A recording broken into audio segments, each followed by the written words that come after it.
So you went to the Prospector Saloon and struck out with Sunny Smiles for the third time this week. No shame in that, but maybe it's time to admit that she's not the one for you. And that's okay, there's plenty of fish in the sea. Well, actually, maybe not anymore. The sea does tend to be quite irradiated these days. How about there's plenty of dwellers in the vault? Unless you're in Vault 111. Moving on. Anyway, don't be embarrassed if you get rejected by someone. There are plenty of other potential partners waiting for that special someone to sweep them off their feet. The wasteland is home to a variety of folks. There are men, there are women, there are masculine-appearing asexual orange and green supermutants, and there are robots. So whatever you're looking for in a partner, the wasteland probably has it. There's no short supply. Today I'm going to go over every, and I do mean every single partner that the Vault Dweller, Chosen One, Lone Wanderer, Courier, Soul Survivor, and Vault Dweller can sleep with, flirt with, hang out with on a level that's more than a platonic friendship, and marry. That being said, if I do miss any, might I ask for forgiveness? Please, just this once. Anyway, without further ado, let's begin. I have these in no particular order to keep the list spicy, but I will mention what game they are from. This is the Fallout Guide to Dating. So the first big chunk of folks we will talk about are the various sex workers from the world of Fallout. Cat's Paw Worker, Fallout 2. The Cat's Paw was a former photography studio for the famous Cat's Paw magazine before the Great War. After the war, the new Reno studio has since become a brothel. Miss Kitty, the owner, claims that they have the best escorts in the entire wasteland. And the Chosen One can put this to the test, paying 59 NCR dollars for the services of a Cat's Paw girl. New Reno Workers, Fallout 2. Around New Reno, and not inside the Cat's Paw, are other sex workers roaming about. And while you can't actually solicit services from them, they do offer some 90s humor floating dialogue lines. Oops, I dropped something in your pants. Let me get it. I'm a virgin. I'm just not very good at it. I was with Myron last night, for about 5 seconds.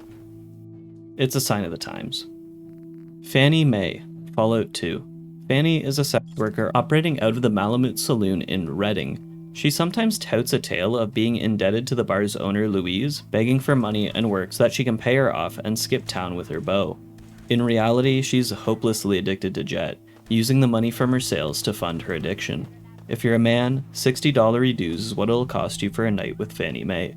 If you're a woman, well, she accepts donations. Sheila, Fallout 2. Found in the hole, Sheila is straight up described as your usual run-of-the-mill worker. Jenny, Fallout 2. Jenny is an attractive but tired young woman. She spends her time working as a bath attendant in Klamath's bathhouse. Nova, Fallout 3. Working out of Moriarty's saloon, Nova spends most of her time around the bar, chatting up the male clientele, persuading them to either purchase alcohol, her company, or just a bed for the night. She's in a bit of a pickle these days as Moriarty has a tight grip on her life. The barman is quite controlling, taking her earnings and locking them up for himself. If he's taken out of the picture, Nova considers retiring, potentially dating former raider Jericho. Cynthia, Fallout 1. Cynthia works for Gizmo at the Crash House in Junktown. If the Vault Dweller spends a night at the Crash House, then Marcel's, the owner of the venue, will ask the Vault Dweller to save Cynthia from a crazed raider in the room next door. Upon doing so, Cynthia will offer her services. Joanna, Fallout New Vegas. Joanna works and dances in the courtyard of the Gomorrah Hotel and Casino. She's hooked on MedX and uses it to cope with the loss of her lover Carlitos and the abuse by Omerta's Lieutenant Cacino.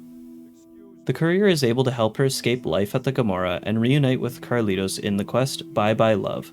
Starting as a messenger for the pair, you eventually agree to help Joanna and her two co-workers escape. During the extraction, you're ambushed by 4 Omerta thugs. After dispatching the goons while also making sure that Carlitos and Joanna survive, you're rewarded with some caps, or a simple thank you. Upon completion, Joanna informs the courier of something sinister going on at the casino, but that's for another video. Dazzle, Fallout New Vegas. Dazzle is another Gomorrah worker spending her time in the courtyard, chatting up lonely NCR troops. Dazzle grew up in New Vegas's west side. She was raised by her single mother until the Omertas bought her and made her work for the Gomorrah. While she admits that working at the Gomorrah is no cakewalk, She prefers it over the dump that is West Side. Jimmy, Fallout New Vegas. Jimmy works for Pretty Sarah at the Casa Madrid apartments in West Side. He originally grew up in a village east of the Colorado River with his parents. But one day, the red wave of Kaiser's Legion came through and Jimmy's parents were killed as an example. Jimmy was taken to be a servant for a high-ranking centurion. The centurion became infatuated with Jimmy, but as homosexuality was punishable by death in Kaiser's Legion, the relationship was kept secret. Eventually, rumors began to spread, and the centurion, valuing his position over the pair's love, brought Jimmy into the desert to be executed. Realizing this, Jimmy kicked the Legion officer in the nuts and bolted. Jimmy wound up in West Side and began to work for Pretty Sarah, who promised to keep him safe. Upon meeting the courier, Jimmy has been working at the Casa Madrid apartments for 6 months. Maud, Fallout New Vegas. Harshly referred to as the discount rack, Maud is an elderly worker for Pretty Sarah. Despite potentially being a bit senile, Maud is a firm believer of experience over looks and is quite strict about her clientele, serving only male customers. I should also note that she's a bit of a bigot as she disapproves of Jimmy's homosexuality and is a bit jealous of Sweetie's earnings. Sweetie, Fallout New Vegas. Sweetie is by far Pretty Sarah's most attractive worker. She used to work at the Gomorrah until she decided that her own freedom was more valuable to her than the increased pay. The name Sweetie is a nickname referring to her being the sweetest piece outside of the strip. Beatrix, Fallout New Vegas. Beatrix Russell is a guard for the followers of the Apocalypse at the Old Mormon Fort. As part of the Wang Dang Atomic Tango quest, Beatrix can be recruited to work for James Garrett at the Atomic Wrangler Casino. Be careful though, as she's always been fascinated by a human's physical and mental anguish, never scared to hogtie her lovers. Santiago, Fallout New Vegas. Santiago is a smooth-talking con artist that can be recruited to work at the Atomic Wrangler for the side quest Wang Dang Atomic Tango. Santiago fulfills the role of the suave talker that James Garrett oh so desires for his club. After he's been recruited, it only costs 25 caps for his company. Old Ben, Fallout New Vegas. Old Ben, formerly just Ben, used to work as a crier for the Tops Casino. He was kicked out of the chairman after one of the female talents working at the casino took an interest in him and her manager grew jealous. With his reputation tarnished, Ben opted into becoming an independent sex worker. After earning enough caps, Ben bought the gear and supplies to become a West Side bodyguard. After working 10 years as a bodyguard and in the process bettering his reputation as an honest and good guy, Ben retired, officially becoming Old Ben. Old Ben is an alternative suave talker that can be recruited instead of Santiago for the Wang Dang Atomic Tango quest. Fisto, Fallout New Vegas. Fully Integrated Security Technotronic Officer, or Fisto, is a Protectron that can be found in the Cerulean Robotics building. As part of the Wang Dang Atomic Tango quest, the courier can retrieve and reprogram the bot to perform some naughty acts for James Garrett and the patrons of his establishment. Miss Kitty, Fallout 2. Miss Kitty is the owner of the Cat's Paw brothel in New Reno. She demands much of the girls that work for her, keeping them to a strict work ethic. No jet, monthly physicals, and special training. Despite this harsh regime, she's very caring and compassionate. If you play your cards right during your conversation with the Cat's Paw owner, Miss Kitty, she will accept going on a date with the Chosen One, but only on one condition. You must complete the main storyline of the game first. If you decide to keep playing after beating the main plot, she will freely date the Chosen One. The Inverse, Everyone, Fallout 2. This one is more of a technicality than anything, but it felt necessary to include. A Fallout 2 side quest involves becoming a porn star for the Corsican brothers at the Golden Globes pornography studio. If the Chosen One has enough charisma, endurance, or agility, they'll be asked to star in an adult film and get to choose their porn name. A male Chosen One can choose from Randy Mercury, Phil Chambers, The Polish Hammer, Sir Lancelot, Rick Rackman, and Arnold Swollen Member. A female Chosen One has a lot more options. Thelma Schoonmaker, Georgia O'Keeffe, Courtney Coxcleave, Glenda Glenn, Queen Elizabeth, Jenna Jameson, Bunny LaJola, Madame Butterfly, Alotta Vagina, Darlin Nikki, Sharona, Susie Q, Corvega Sally, Pocahontas, Domina Trish, Princess X, Carlotta, April Wine, Ruby Red, Christy Chips, Liza Licks, Lady Chatterfly, The Postwoman, and Debbie Dare. Many of these names are pop culture and porn culture references, but yeah, I just felt like that needed to be included here for the sake of being thorough. On top of this, a female player can become a sex worker at the Hole, and a male player can donate their sperm to Vault City. Benny, Fallout New Vegas. Benny is the head of the Chairman, the former tribe now operating the Tops Casino in the New Vegas Strip.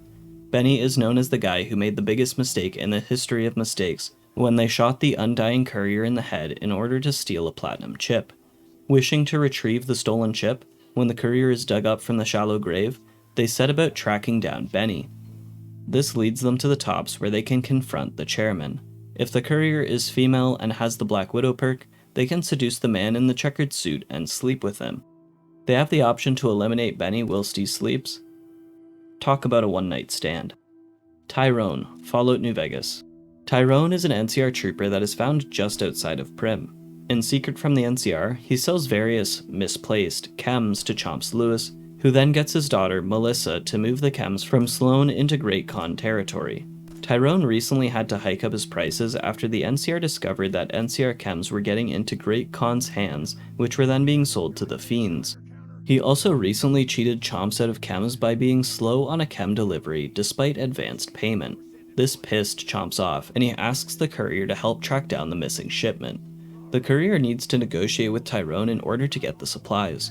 While most of the time this negotiation requires a speech check, barter check, or strength check, a female courier with the Black Widow perk is able to come to another sort of agreement with Tyrone. Kate, Fallout 4. I think it's time to get all the romanceable characters in Fallout 4 out of the way. Fallout 4 has 8 romanceable companions. To initiate a romantic relationship with one of these eligible suitors, the sole survivor must reach maximum affinity with them. This is done through doing various actions which align with the companion's morals and values. Let's start with Kate. Kate was a former cage fighter fighting out of the combat zone. When the sole survivor clears out the fighting arena, Kate's manager, Tommy Lone Gun, offers Kate's contract to the sole survivor. If accepted, Kate becomes a companion. Over time, as the sole survivor becomes closer with Kate, they learn about her troubled past and current struggles with addictions. She reveals that a nearby vault was dedicated to rehabbing people like her, and they have some sort of experimental treatment. After clearing out Vault 95, Kate is persuaded to go through with the treatment. After she is cured, and after reaching maximum affinity, she can eventually be romanced. Piper, Fallout 4. Next is Best Girl Piper. Piper is a reporter operating public occurrences in Diamond City. After giving her an interview or defeating Kellogg, she will offer to be a travel companion, documenting and following the story of the century as the sole survivor looks for their kidnapped child. Unlike Kate, Piper has no required quest to complete. Just do things that she likes, like lockpicking, and she will eventually fall head over heels for you. She's quite easygoing in that sense. Curie, Fallout 4. Next is alternate Best Girl. Curie was once a Miss Nanny created out of necessity by the human doctors of Vault 81's secret area. Curie was intended to help with the research and development of a universal cure. After the research team passed away, she was the only thing left in the secret section of Vault 81. Unfortunately, Fallout 4 doesn't promote human-Miss Nanny relations, so in order to reach max affinity with Curie and romance her, her companion quest Emergent Behavior must be completed. Curie feels restricted in her understanding of humans by being a robot. Her perceived solution to this is having her mind transferred into a decommissioned, brain-dead synth. With the help of Dr. Amari, the procedure is a success, and Miss Nanny Curie is now replaced by Synth Curie. Voila! Human-synth relations. Paladin Dance, Fallout 4. Paladin Dance is another case of human-synth relations. Paladin Dance was one of Arthur Maxon's best paladins. Though the paladin hid a secret so secret that even he didn't know it. Dance was a former runaway synth, though he remembers none of this. After Dance is made aware of his true origins by the Brotherhood's data collection of synth servers, Dance flees the Pridwin, terrified of this revelation. The sole survivor then finds the broken man at Listening Point Bravo, where he awaits his judgment by his closest ally. If the sole survivor chooses to not eliminate their friend, Dance can eventually reach maximum affinity and be romanced. Hancock, Fallout 4. John Hancock is next. Hancock became the de facto mayor of the frontier town Goodneighbor after staging an uprising against the former mayor and mob boss, Vic. However, by 2287 and after an attempted robbery, he felt much too pampered and comfortable living in the old state house. and so he offered to accompany the sole survivor on their journey.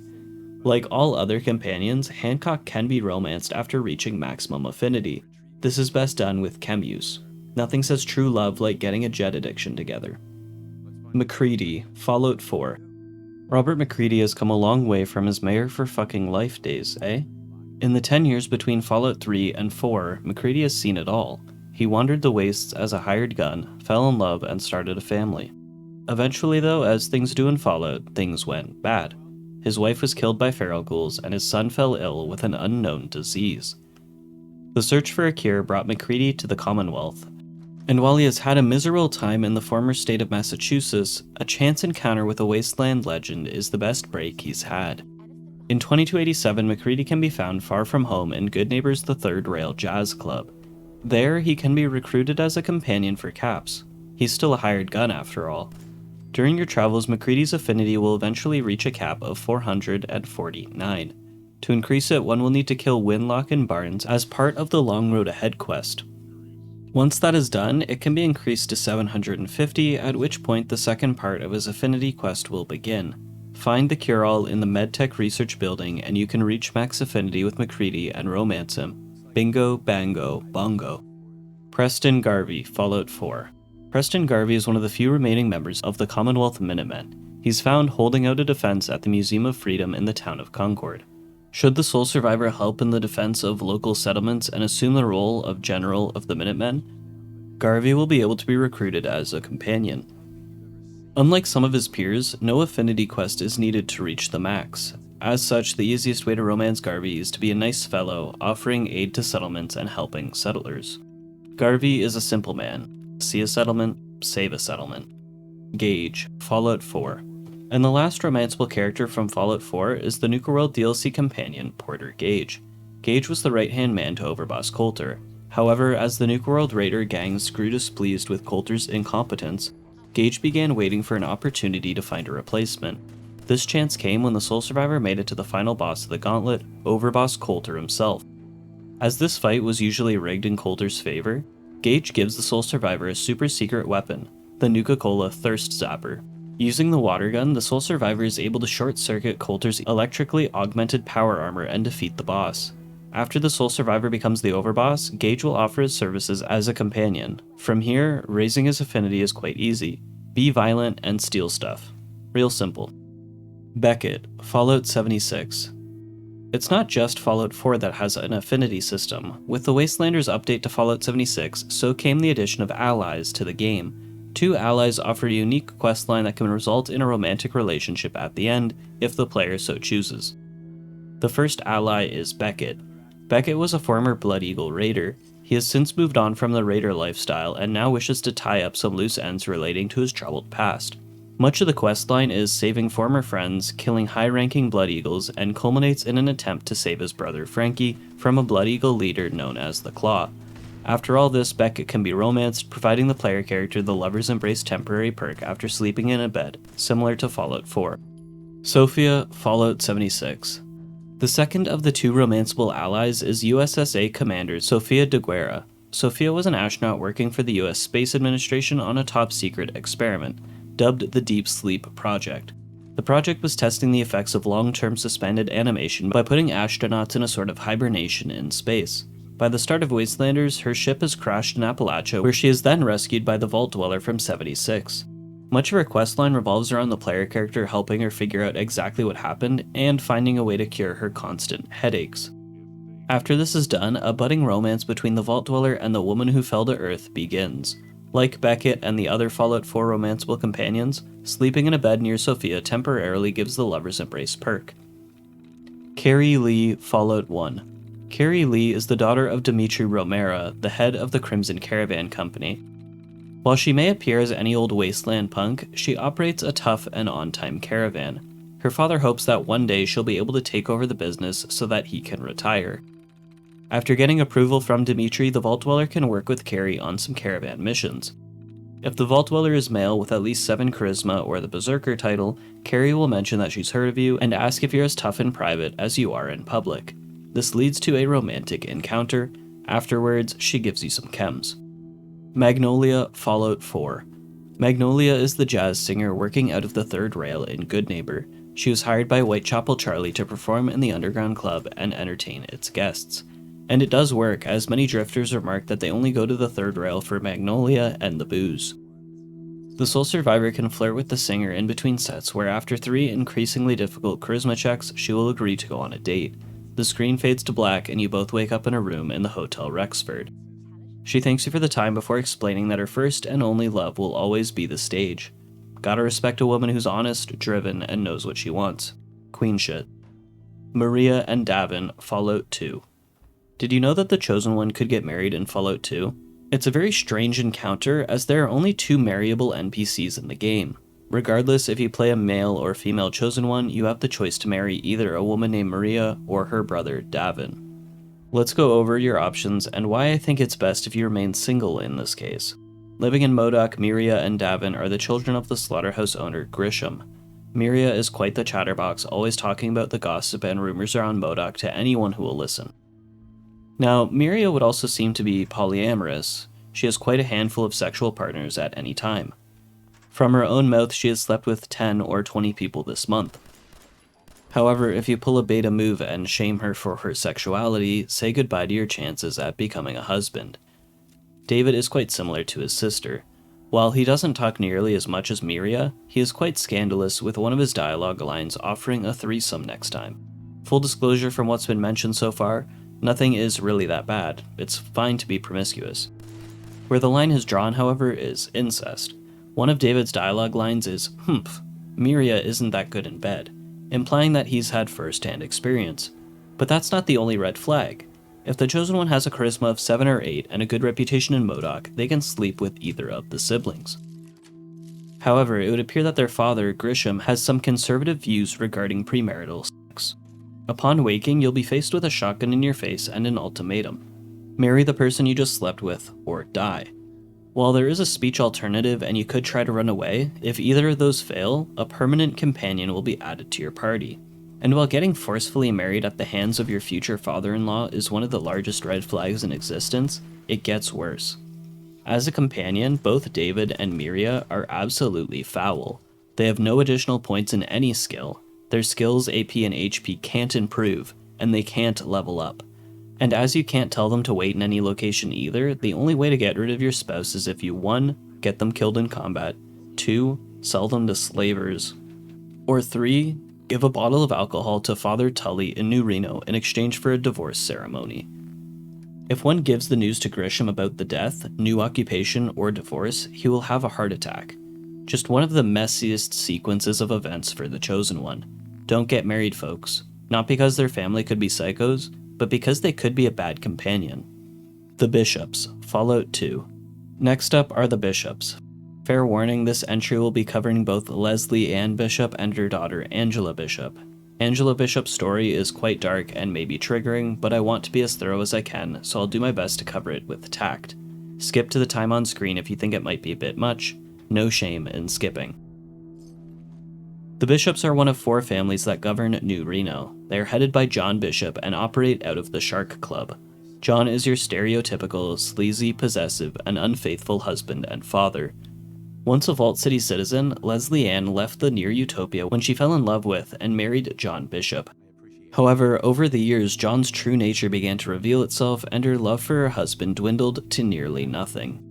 Their only daughter, Angela, was conceived from a drunken encounter between John and Leslie.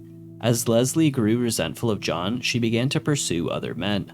This is where the Chosen One comes in. Regardless of gender, if you have at least 6th strength or 6 charisma, Leslie will invite you to her chambers for a drink.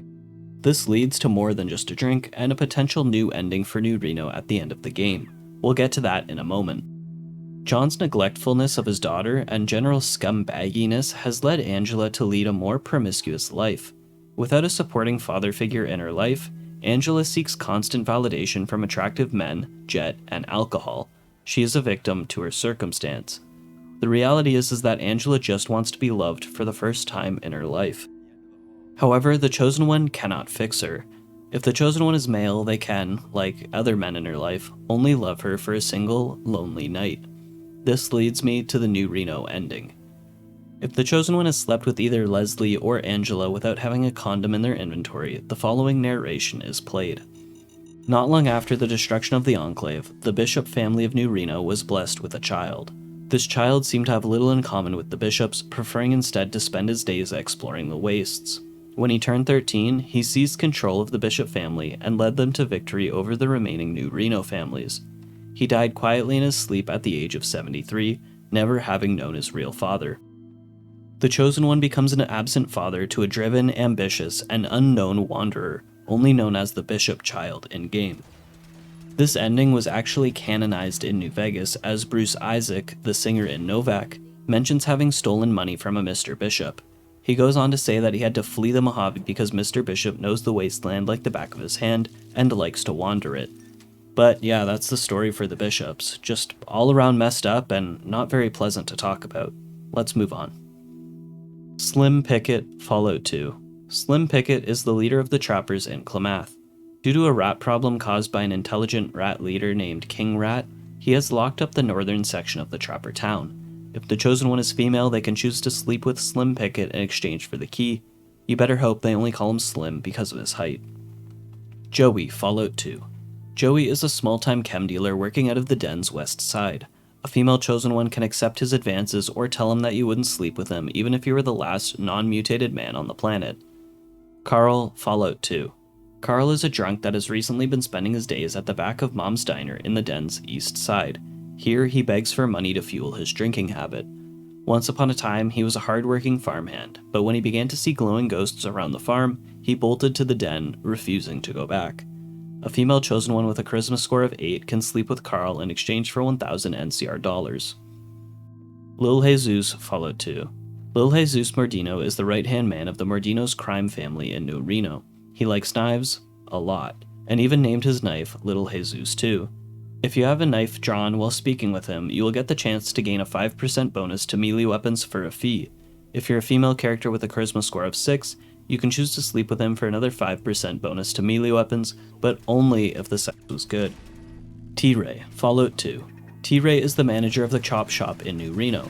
If you have the Highwayman and park it on Virgin Street in New Reno, there's a chance that it won't be there when you return. After getting some information, it's revealed that your car was stolen and it can be found at the chop shop. While there are a few ways to get T-Ray to give the car back, if the Chosen One is a woman with charisma of 6 or higher or the porn star title, one has the option to engage in personal liaison. Afterwards, T-Ray will give you the car back along with a trunk upgrade. Amanda, Fallout 2. This is another messed up but quick entry. Go to the time on screen to skip it. Amanda is the wife of Joshua and mother of Curtis. The family lives in the less than luxurious Vault City courtyard. Recently, Joshua was arrested by Vault City security during a bar fight. As Joshua was the primary source of income for the family, Amanda and Curtis are at risk of losing their humble tent. And so, Amanda is desperate to have her husband rescued from the Servant Allocation Center. So desperate that she will offer to sleep with a male Chosen One in exchange for saving Joshua. Metzger, Fallout 2. Metzger is the leader of the Slavers Guild in the den's east side. He's involved in one of the earliest quests in Fallout 2. You see, after you complete the Temple of Trials, the village elder tasks you with seeking out a trader named Vic in Klamath. However, it's very quickly realized that Vic is missing. You eventually discover that Vic sold Metzger a broken radio, and Metzger enslaved him in return. After the radio is fixed, Metzger requires $1,000 for Vic's release. A female character with at least 6 charisma can negotiate the price down to $500 after sleeping with him. Rave Party, Fallout 2. Okay, so this one is a bit weird, and I'm even unsure if it actually exists or not. Fallout 2 has a bunch of special encounters, things like the Cafe of Broken Dreams, the man guarding the bridge, and the lone surviving dog are a few. But there's word of an extremely rare special encounter. So rare that when I Google search for it, there are only like 5 results that are actually relevant. And that is the Rave Party.